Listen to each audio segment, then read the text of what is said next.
কোরআনুল কারীমের মধ্যে আল্লাহ পাক ঘোষণা করেন, ইযা হুয়িতুম বিতাহিয়াতিন ফাহাইয়ু বিআহসানা মিনহা আও রুদ্দুহা। সালাম যখন প্রদান করা হয় ওই সমপরিমাণ উত্তর দাও অথবা তার চেয়ে বেশি উত্তম করে উত্তর দাও।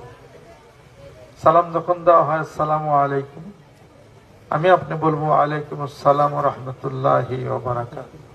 আলহামদুলিল্লাহ। সালাম অর্থ কি? তোমার উপরে শান্তি বর্ষিত হোক। আসসালামু আলাইকুম, মে আল্লাহ ব্লেস আপন ইউ, তোমার উপরে শান্তি বর্ষিত হোক।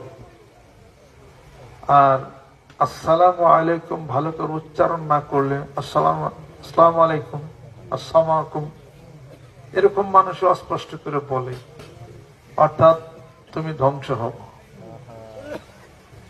মোবাইল ফোন যখন রিসিভ করি, হ্যালো বলি, হেল মানে জাহান্নাম, হ্যালো মানে তুমি জাহান্নামী হও। অতএব মোবাইল রিসিভ করতে হবে আসসালামু আলাইকুম, জি বলেন, তাহলে আর কোনো গুনাহ হবে না। দেখা হলে সালাম, দেখা হলে মুসাফা, মুসলমান মুসলমানে মুসাফা করবে, ইয়াগফিরুল্লাহু লানা ওয়া লাকুম, জীবনের সমস্ত গুনাহগুলি, সগীরা গুনাহগুলি দুইজনের আল্লাহ মাফ করে দিবেন। সুবহানাল্লাহ।